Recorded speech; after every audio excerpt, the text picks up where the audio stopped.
अबू धाबीमध्ये झालेल्या भारत आणि पाकिस्तानच्या एशिया कप मॅचमध्ये पाकिस्तानी बॉलर्सची भारतीय प्लेयर्सने चांगलीच धुलाई केली।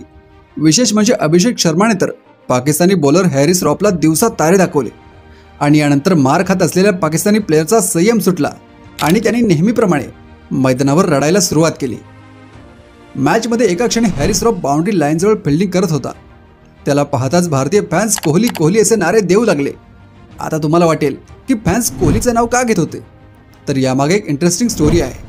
तर 2022 ला मेलबर्नमध्ये भारत पाकिस्तानची T20 वर्ल्ड कप मॅच झाली।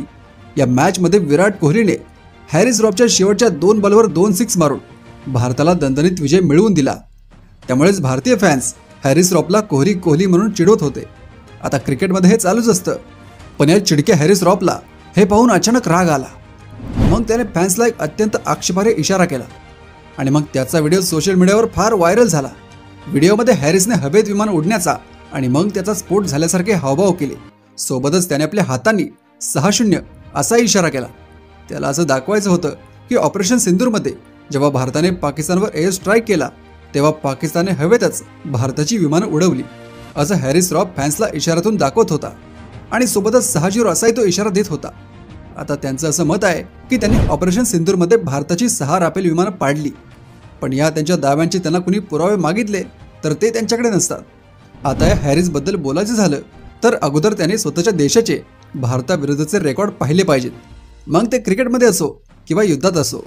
क्रिकेटमध्ये पाकिस्तानचं भारताविरुद्ध वर्ल्ड कपमध्ये 8-0चा रेकॉर्ड आहे, म्हणजे भारताला वर्ल्ड कपमध्ये हे एकदा सुद्धा हरू शकले नाही, पण तरी याचा बिनकामाचा इगो जात नाही। आणि युद्धाबद्दल बोलायचं झालं तर ऑपरेशन सिंदूर तर तुम्हाला माहीतच आहे। याशिवाय 1971च्या युद्धात 93,000 पाकिस्तानी सैनिक इंडियन आर्मीसमोर शरण आले होते। मग हे 93,000 झिरो होतंय हे सगळं यांना माहीत आहे, तर हे स्वतःची हार ॲक्सेप्ट करत नाहीत, नुसता फेक प्रोपगंडा पसरवतात। आता या सगळ्या रेकॉर्ड्समधून हे सिद्ध होतंय की आपला भारत क्रिकेटमध्ये सुद्धा आणि युद्धामध्ये सुद्धा यांच्यावर डॉमिनेट करतोय, तरी सुद्धा यांचा फालतूपणाचा इगो जात नाही।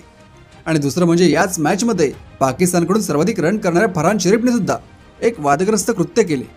त्याने आपली हाफ सेंचुरी पूर्ण केल्यानंतर भारतीय डगआउटच्या दिशेने बंदूक चालवण्याचा इशारा केला।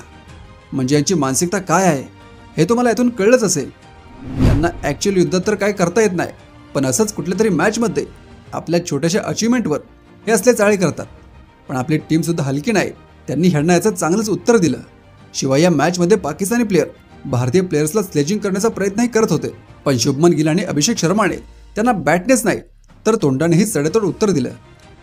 पाकिस्तानने प्रथम बॅटिंग करताना 171 रनांचं टार्गेट दिलं होतं। या टार्गेटचा पाठलाग करताना भारताने शानदार सुरुवात केली। अभिषेक शर्मा आणि शुभमन गिल यांच्यातील 105 रनांच्या पार्टनरशिपमुळे भारताने केवळ 7 बॉल बाकी असतानाच ही मॅच जिंकून टाकली। या दोघांशिवाय तिलक वर्मानेही 19 बॉलमध्ये नाबाद 30 रनांची महत्त्वपूर्ण इनिंग खेळली।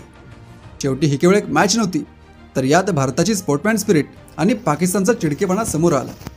शेवटी भारतीय प्लेयर्सने पाकिस्तानला सलग दुसऱ्यांदा हरवत त्यांना त्यांची पायरी दाखवली आणि परत एकदा त्यांना मान खाली घालून हार पत्करावी लागली।